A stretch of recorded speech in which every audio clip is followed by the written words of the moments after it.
여러분 안녕하세요. 오늘은 레위기 11장에 나와 있는 내용을 가지고 여러분들과 함께 하고자 합니다.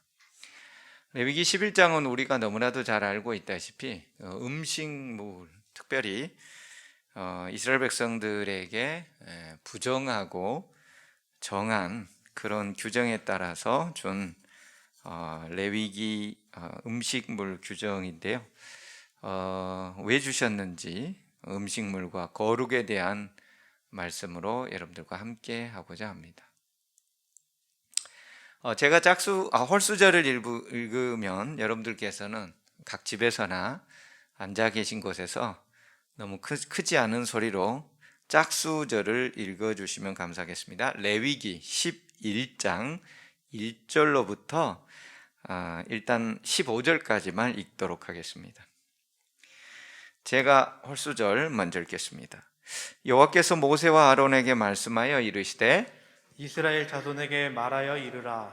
육지의 모든 짐승 중 너희가 먹을 만한 생물은 이러하니 모든 짐승 중 굽이 갈라져 쪽발이 되고 새김질하는 것은 너희가 먹되 새김질하는 것이나 굽이 갈라진 짐승 중에도 너희가 먹지 못할 것은 이러하니 낙타는 새김질은 하되 굽이 갈라지지 아니하였으므로 너희에게 부정하고 사반도 새김질은 하되 굽이 갈라지지 아니하였으므로 너희에게 부정하고 토끼도 새김질은 하되 굽이 갈라지지 아니하였으므로 너희에게 부정하고 돼지는 굽이 갈라져 쪽발이로되 새김질을 못함으로 너희에게 부정하니 너희는 이러한 고기를 먹지 말고 그 주검도 만지지 말라.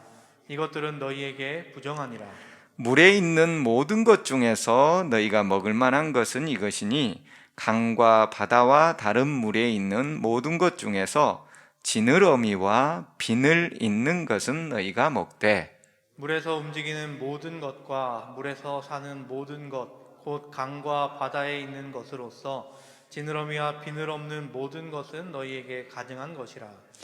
이들은 너희에게 가증한 것이니 너희는 그 고기를 먹지 말고 그 주검을 가증히 여기라. 수중 생물의 지느러미와 비늘 없는 것은 너희가 혐오할 것이니라. 새 중에 너희가 가증히 여길 것은 이것이라. 이것들이 가증한즉 먹지 말지니 곧 독수리와 솔개와 물수리와 말똥가리와 말똥가리 종류와 까마귀 종류와 타조와 타으마스와 갈매기와 새매 종류와 네, 여기까지만 읽도록 하겠습니다. 그 밑에 있는 이제 올빼미, 가마우지, 부엉이, 그 다음에 18절에 흰 올빼미와 사다새가 있습니다. 사다새. 이게 펠리칸입니다. 펠리칸. 너새가 있죠. 너새. 너새 이걸 영어로 찾아봤더니 물수리라고 돼 있더라고요. 물수리.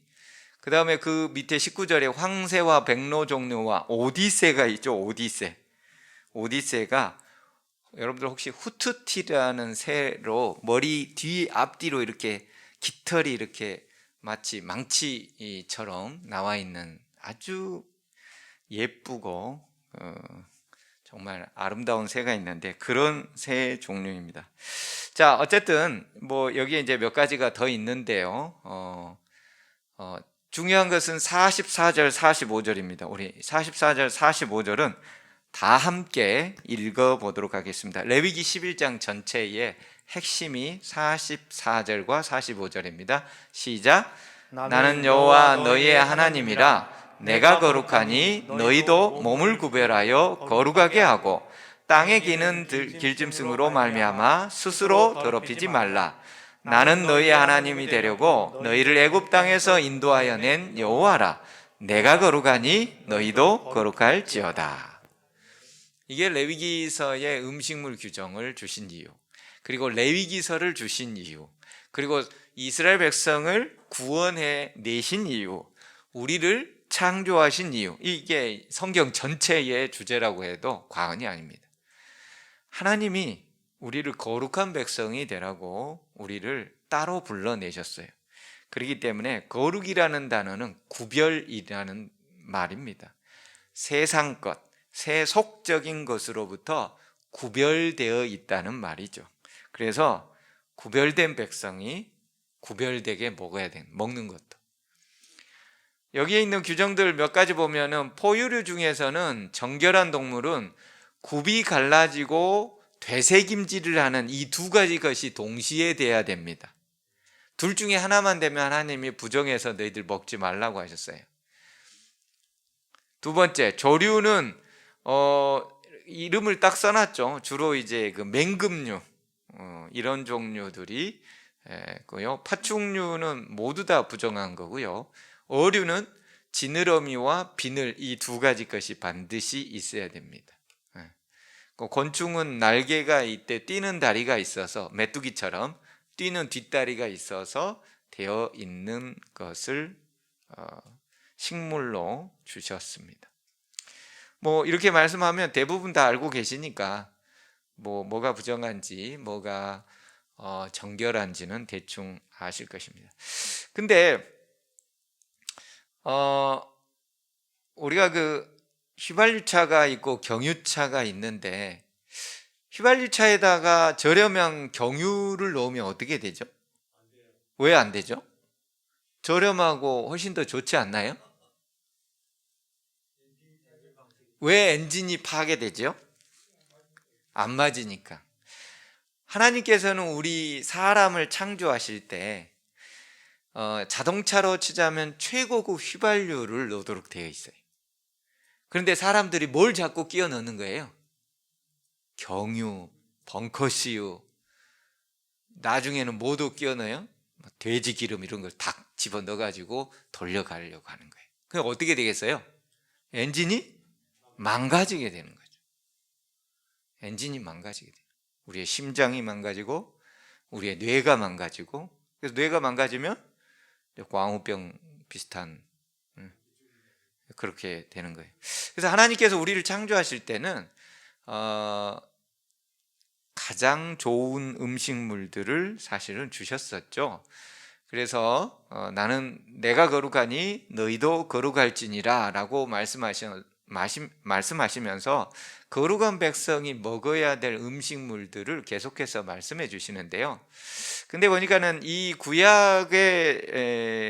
구약의 이스라엘 백성들에게 주실 때는 그게 제사제도와 뭐 여러 가지 연관돼 있기 때문에 그렇게 주신 것이고, 신약에 오면 이거 다 바뀐 것 아닙니까? 라는 것이 일반적으로 많은 교회들에서 주장하는, 흔히 캐톨릭이나 장감리교, 침례교 같은 데서 제가 레위기 11장을 이렇게 보면서 뭐 우리는 다 알고 있지만 다른 교회들은 어떻게 이것을 얘기하고 있는지 다 이렇게 여러 개를 클릭해 가지고 레위기 11장을 많은, 적어도 뭐 한 7, 8개를 훑은 것 같아요. 근데 대부분은 뭐라고 하냐면, 아니 구약의 제사 제도로 주신 것을 가지고 오늘날 그 안식교인들은 아직까지도 그거 지키면서 그거 안 먹고 있고 그게 성경적이라고 착각하고 살고 있다고, 이런 내용들이 있는 목사님들도 있고, 어떤 목사님들은 아마 하나님께서 좋은 것을 주시려고 그랬나 보다 라고 얘기하는 분도 있고, 어쨌든 대체적으로는 먹어도 된다예요. 대체적으로는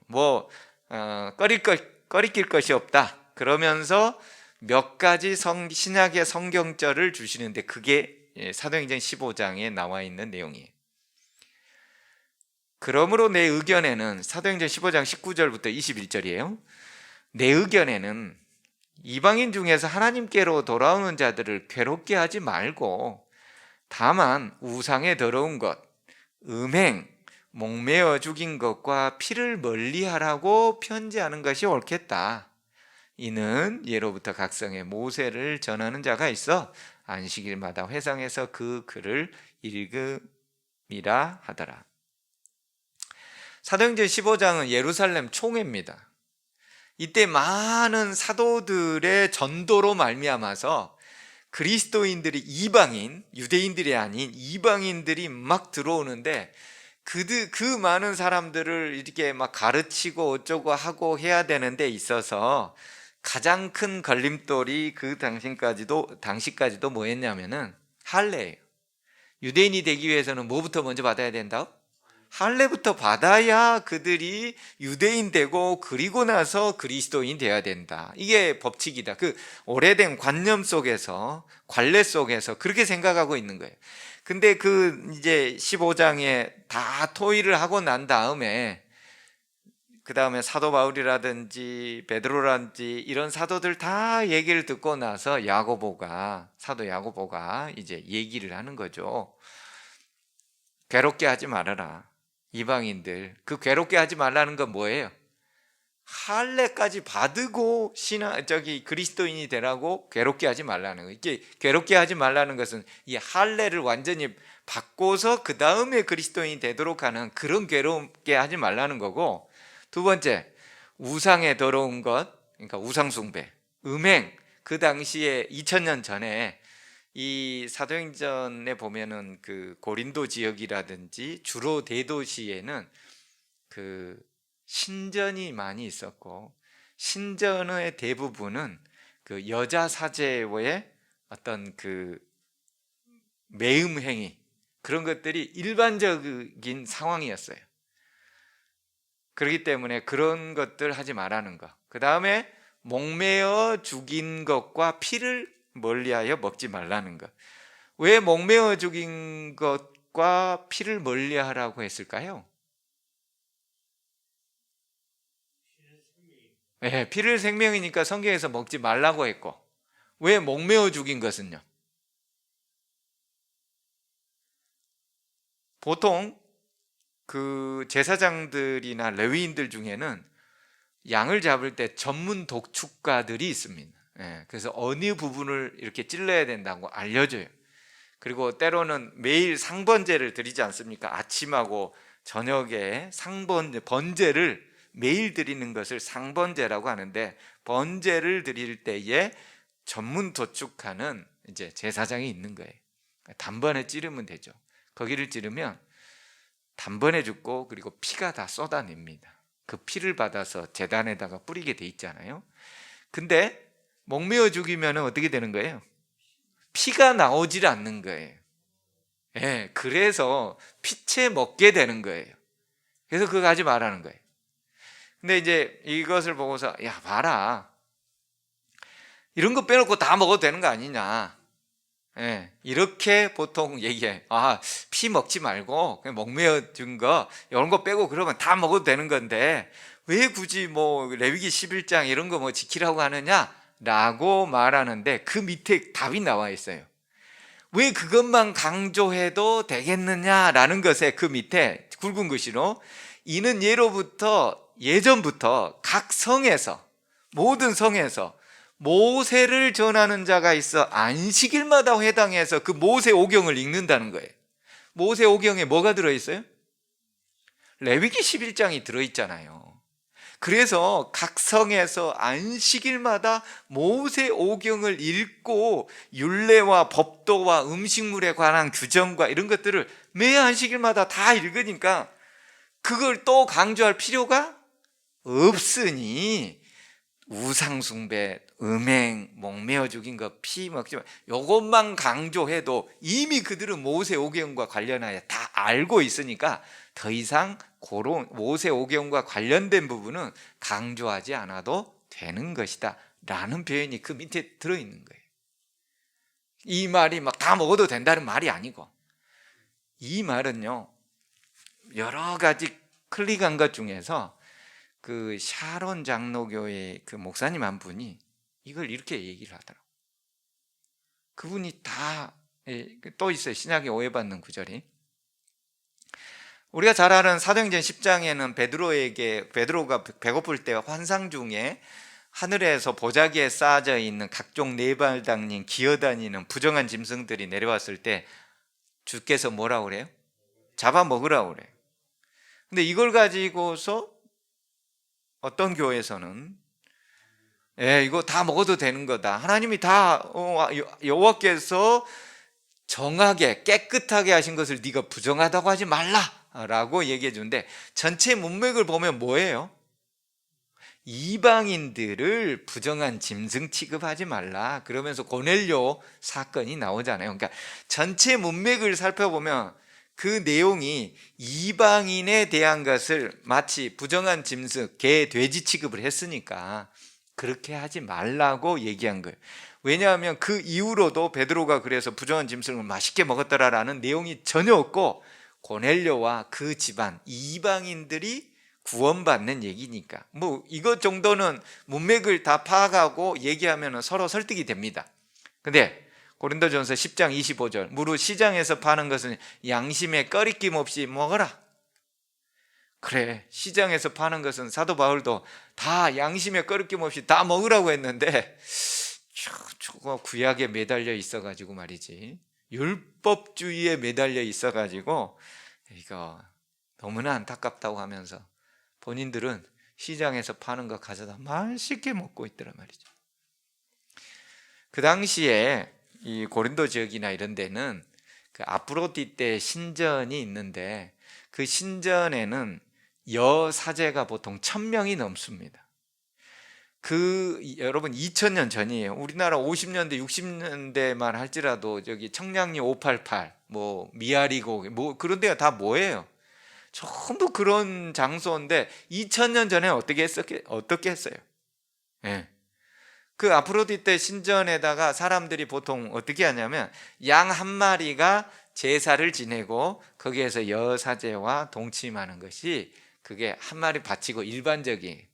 그러면 그 고린도 지역에서 각종 세계에서 모여드는 상인들이 거래하다가 다 거기 가서 그렇게 양 한 마리 가지고 가서 여사제와 동침하고 나오는데 그 여사제들이 그 양들을 매일 다 잡아갖고 다 먹을 수 있어요, 없어요? 못 먹는 거예요. 그래서 그것을 가져온 것, 아프로디테 신전에 바쳐진 것을 그대로 시장에다가 다 내다가 팔게 되는 거죠. 그러니까 그 주변에 있는 것들은 대부분 그 신전에서 나온 것들이 많이 있었어요.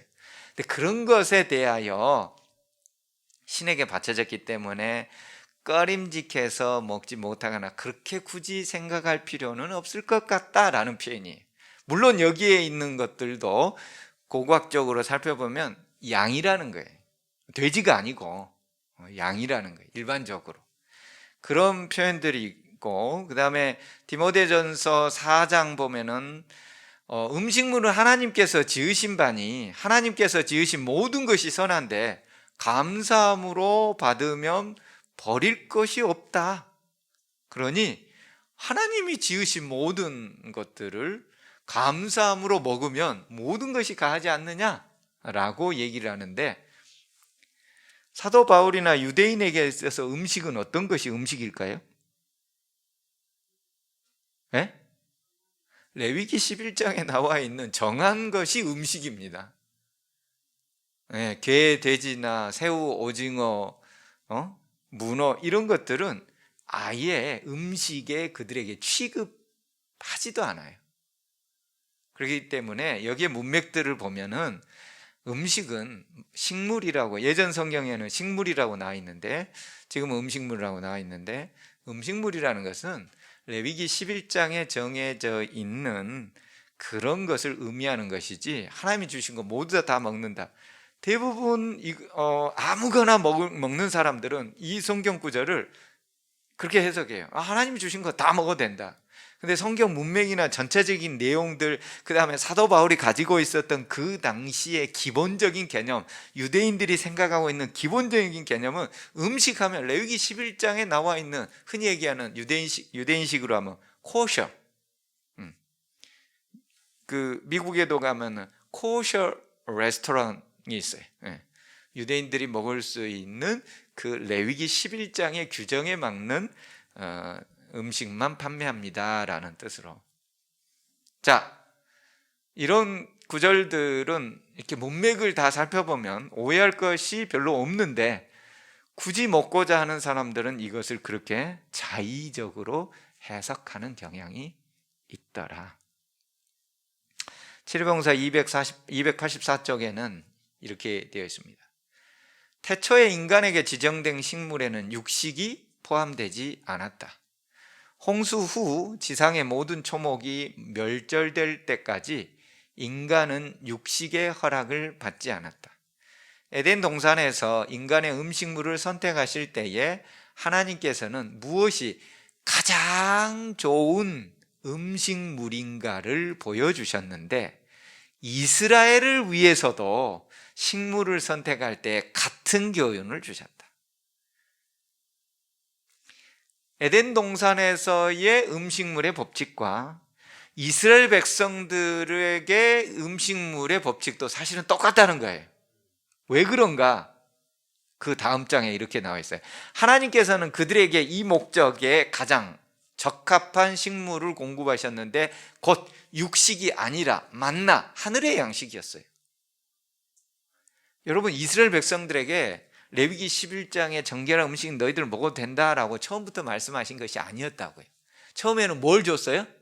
하늘의 양식인 만나만 먹었어요.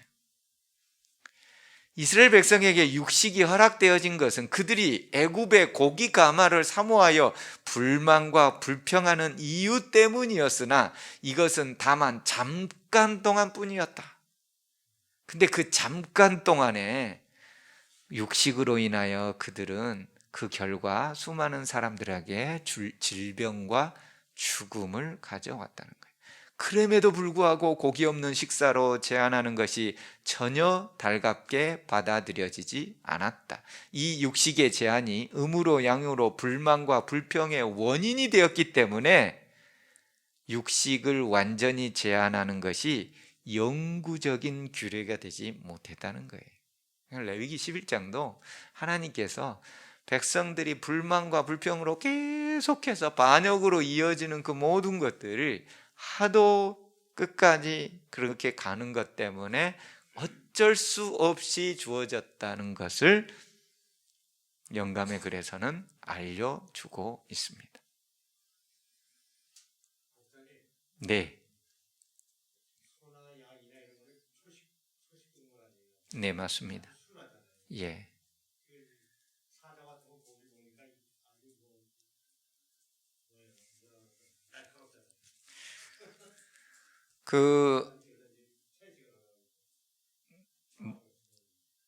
하나님께서 우리 인간을 가장 좋은 곳으로, 여러분들 자녀들이 아기로 태어났을 때 아무거나 막 사탕이고 막 라면이고 막 가져다가 그냥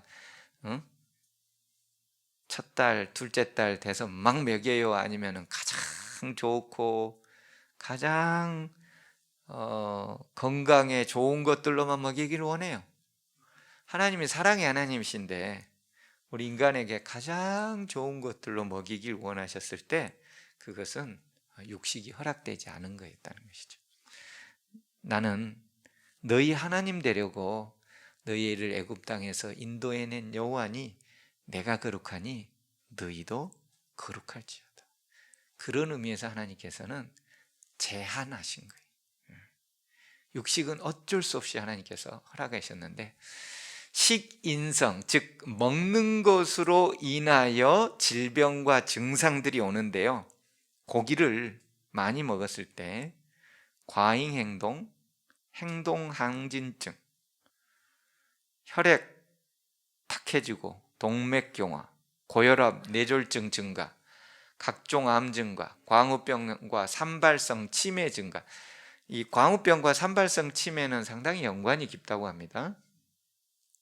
대장암, 직장암, 전립선암 증가, 백혈병 환자가 빠르게 증가하고 면역력이 떨어져 각종 질병에 노출되고, 오늘날 코로나 때문에 면역력이 떨어지면은 죽음에 이르는, 두뇌가 발달되지 않아 지능은 점점 떨어지고요, 혈액은 산성화되고 골다공증에 변비로 인한 고통, 불면증, 우울증, 조울증, 고지혈증, 비만도 초래하고요, 성격은 포악해지고 성조숙증, 신부정증, 갑상선 질환이 급증하고 있다. 그 장로교회 목사님, 그분에 의할 것 같으면 종교 지역별 음식 문화와 건강 수명에 대하여 이분이 굉장히 관심이 많더라고요. 세계의 종교들은 대부분 기독교를 제외하고는 다 채식이랍니다.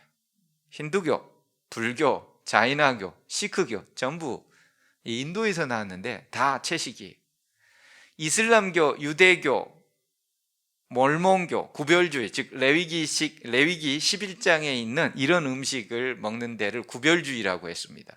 근데 채식을 암이나 질병이 적고요. 구별주의도 암을 비롯해 다른 질병이 매우 적죠. 그래서 재림교회 교인들이 많이 살고 있는 캘리포니아의 로마린다 지역은 다른 미국의 다른 지역에 살고 있는 사람에 비하여 평균 수명이 약 8년 정도 더 장수하는 것으로 나온 것이 미국 질병관리본부 같은 데서 연구한 조사 결과죠. 그러니까 가톨릭 정교의 기독교 무신론자는 잡식주의예요. 돼지고기, 게, 오징어 뭐 되는 대로 뭐든지 다 집어넣는 거예요. 휘발유차에다가 뭐 되든지 안 되든지 다 집어넣는 거예요. 그러니까 뭐가 생겨요? 암을 비롯하여 각종 질병이 많다는 거죠. 몽골 사람들은 대부분 60만은 하는데요. 수명이 40세에서 60세로 짧고, 에스키모인들은 채소 자체가 거의 없지요. 40세까지 사는 것이 그들의 소망이랍니다. 왜? 야채가 없잖아요. 얼음 가운데서 어떻게. 그래서 그 영감의 길 화이트인도 그런 말을 했어요. 에스키모인들에게 당신 왜 채소 안 먹냐고 손가락질하거나 정지해서는 안 된다. 그들의 상황과 환경이 없어서 못 먹는 거니까. 또 중국의 산시성에 사는 사람들도 채소가 모자라 기형아 출산율이 30%가 넘는다. 비타민이나 각종 미네랄 등 채소로부터 섭취해야 될 특이 영양소들이 없음으로 인하여 기형아 출산율이 높아지는 거예요. 그러니까 그 장로계 목사님이 하는 말이 그거예요. 힌두교, 불교, 자이나교, 시크교, 이슬람교, 심지어 안식일교 전부 다 채식도는 구별하면서 철저하게 관리하는데, 하나님을 믿는다는 기독교가 아무거나 다 집어넣고 있는데, 이것으로 인하여 의학이 발달함에도 불구하고 암과 질병이 점점 늘어간다는 거예요. 생각해 보십시오.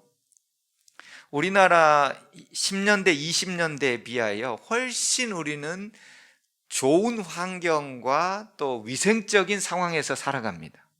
근데 암이나 이런 각종 질병들은 희귀병들은 더 많아진다는 거예요. 근데 그분은 이런 표현까지 썼어요.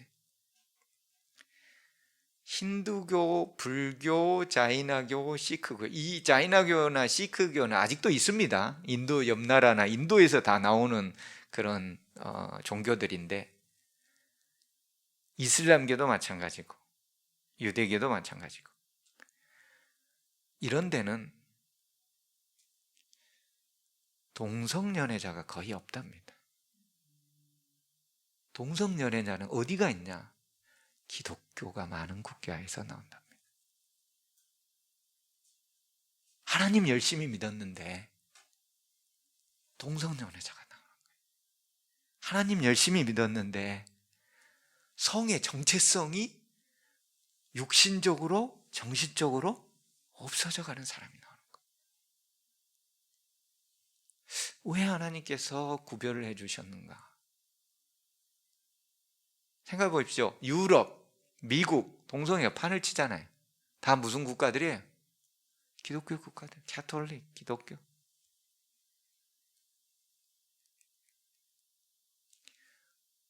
사회가 발달하고 자본주의가 발달하고, 특별히 기독교가 칼뱅의 그 어떤 잘 사는 것이 하나님의 뜻이다 라는 것으로 인하여 경제 부국을 굉장히 주장했던 게 장로계를 창시한 칼뱅의 주장이었는데, 그로 말미암아 유럽, 미국, 특히 대한민국도 기독교가 발달함으로써 굉장히 잘 살게 되었는데, 희한하니 그래프가 같아요.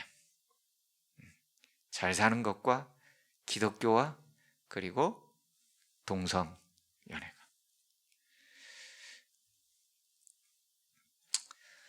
쇠고기는 안전한가 그러면? 그렇지 않다는 거죠. 국제암센터 같은 데서 쇠고기, 돼지고기, 적색육이 췌장암 위험을 높인다는 것. 스웨덴 뭐 이런 것에, 이건 어디서 나오는가? 뉴스에서 나오는 것들이. 근데 그 목사님이 하는 말이 그게 기독교 방송 채널인 CBS나 CTS나 이런 데서는 이런 말을 단 한마디도 안 한다는 거예요.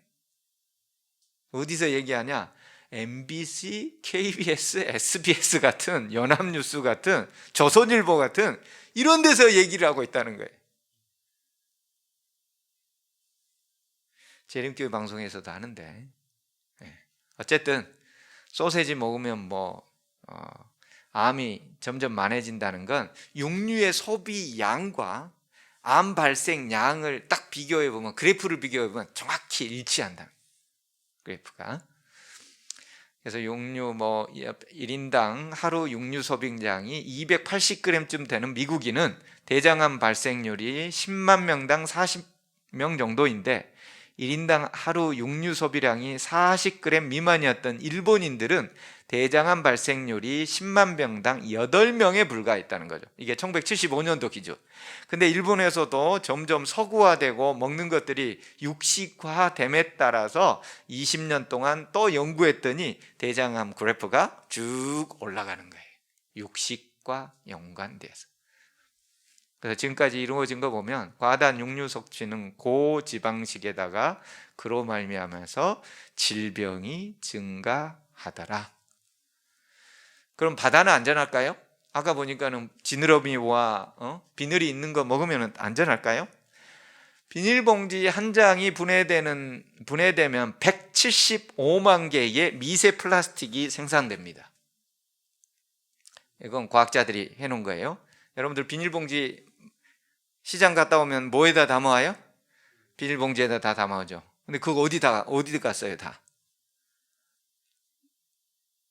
비 올 때 버려진 것들이 비 올 때 이럴 때 다 산으로 들로 해가지고 바다로 가서 이게 미세 플라스틱으로 만들어지는데, 비닐이 한 개당 175만 개.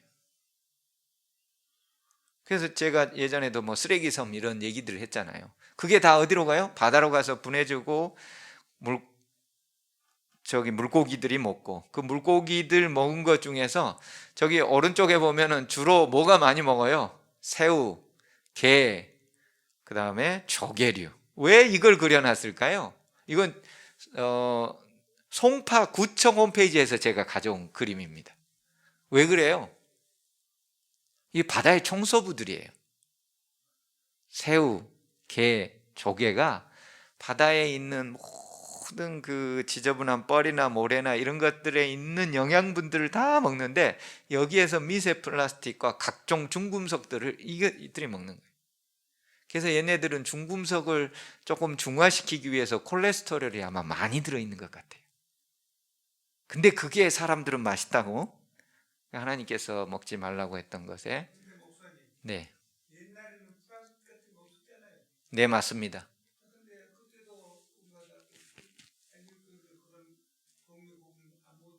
하나님 먹지 말라고 해서 안 먹었죠. 네, 단순합니다. 하나님 먹지 말라. 왜? 하나님 믿는 백성이 하나님 먹지 말라니까 안 먹는 게 당연한 겁니다. 하나님 믿는데 하나님 먹지 말라는 걸 계속 먹으면 그걸 어떻게 해석을 해야 될까요? 미세 플라스틱은 치약과 세정제, 스크럽, 화장품에도 다 들어있습니다. 여러분들 클렌징이라든지 이런 거. 그래서 대한민국 1인당 연간 플라스틱을 소비하는 양은 98.2kg으로 세계 1위랍니다. 이게 송파구청 홈페이지에서 제가 가져온 거예요. 전국 연간 플라스틱 사용량은 일회용 컵 257억 개, 일회용 세탁 비닐, 세탁하고 나서 여러분들 세탁소에서 비닐 준 거 이런 거 보면 4억 개 정도 된가 봐요. 일회용 비닐봉지 211억 장, 빨대는 100억 개, 이런 것들이 1년에 일반적으로 버려지는 것들입니다. 이렇게 해서 어떻게 되는 거예요? 고래 뱃속에 플라스틱이 1000개씩 있는 거예요. 어제 뉴스에 보니까는 어디 동물 코끼리인지 원숭이인지 뱃속에서 플라스틱이 70kg가 나왔다고 그러죠. 임신해가지고 배가 고프니까 먹을 걸 찾아서 먹는데 그냥 그런 것들도 다 있는 거 먹었는데 여러분 70kg, 70kg. 제 몸무게보다 훨씬 많아요. 물론 새끼도 죽고 본인도 죽고 그 동물들이.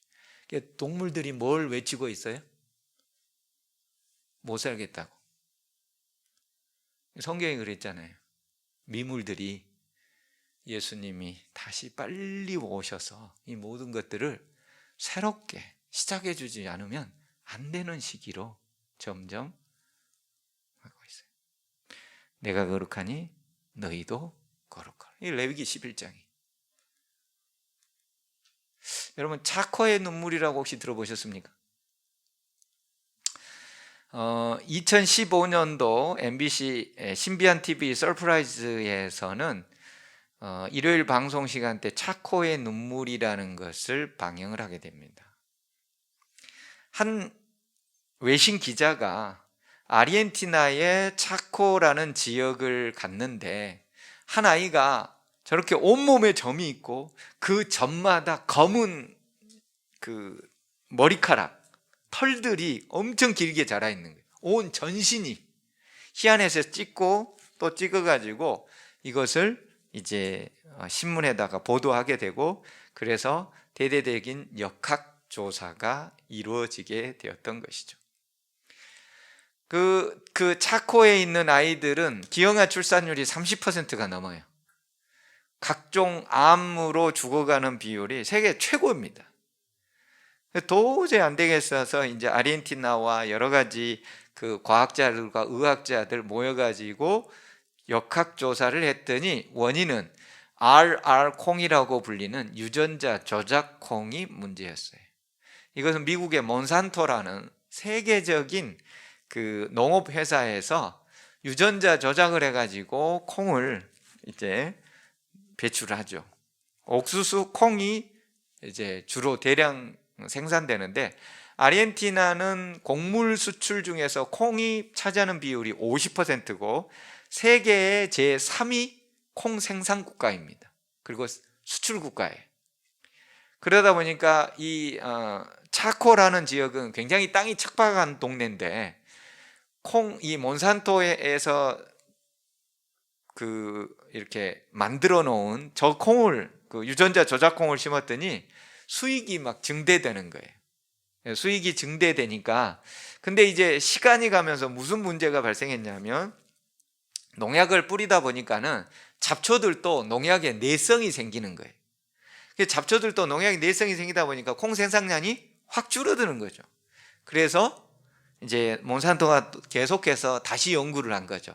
그래서 더 많은 양, 더 독한 내성이 생긴 그 모든 잡초들을 제거하고 대신에 농약을 같이 뿌리는데 잡초는 제거되고 콩은 제거 안 되고 대신 콩도 그 농약의 내성이 있어야 되죠.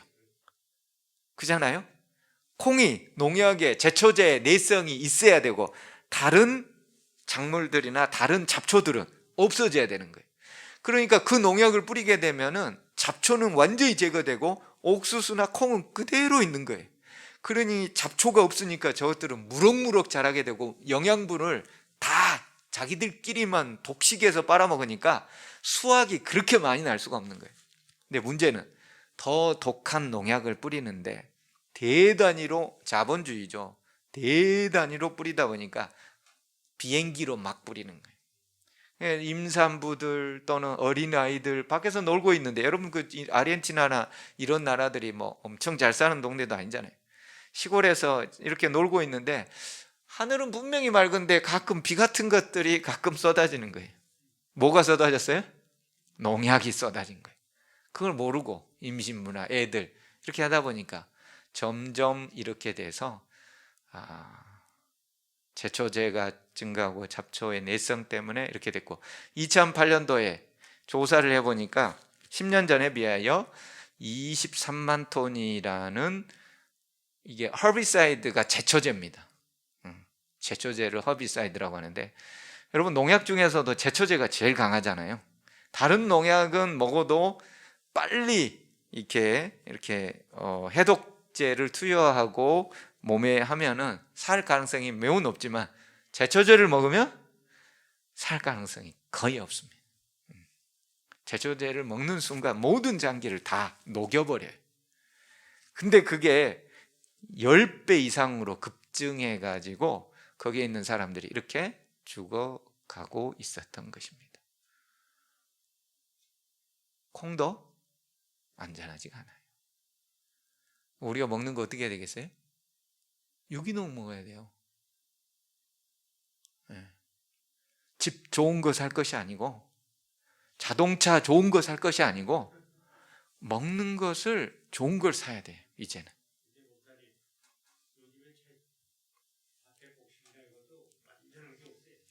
완전한 게 없지만 그래도 육식이나 이런 거에 비해서는 비교가 되지 않는다는 것이죠.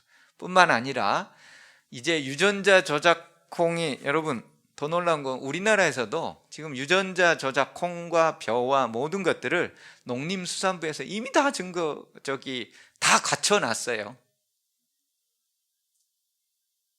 이 자료들을 제가 조사하다 보니까 2016년도에 전 농림수산부 장관이었던 분이 바로 이 차코의 눈물과 연관해 가지고 글을 써놨더라고요. 그 내용은 뭐냐면 이미 2016년도 이전에 농림수산부에서는 이미 GMO 유전자 조작에 관련된 농산물들 생산이 뛰어나고 제초제나 이런 것들 농약 뿌렸을 때 그 잡초는 죽고 이 식물들은 살아남는 거예요. 이게 이미 다 프로젝트로 다 나와 있는데 그 발표할 시기만을 조율하고 있다는 거예요. 자본주의의 돈은 모든 것을 삼켜버려요. 잘못된 자본주의. 돈만 벌면 되는 거예요. 우리가 안 먹고 수출하면 되지. 굶어서 죽는 나라들 많은데 이렇게 생각하는 거예요. 더 많은 생산을 위해서 더 많은 농약을 뿌려야 되는 거예요. 그래서 땅이 뭐래요? 호소해요. 이제 제발 새롭게 시작하자고. 하나님은 말씀하셨습니다. 내가 거룩하니 너희도 거룩할지어다. 이제 우리의 먹는 거나 모든 것들은 하나님께 영광을 돌리기 위하여 단순히 소고기는 먹고 돼지고기는 안 먹고 이 차원을 이제는 넘어서야 될 시기가 있는데 이게 장로교회 목사가 그걸 주장하더라니까요. 장로교회 목사가 그 기독교 나라에서 아무거나 잡식으로 먹다가 그런 어떤 심지어 동성애의 증가 그래프가 똑같다는 거예요. 하나님은 내가 거룩하니 너희도 거룩하라고 지금 요청하고 있습니다.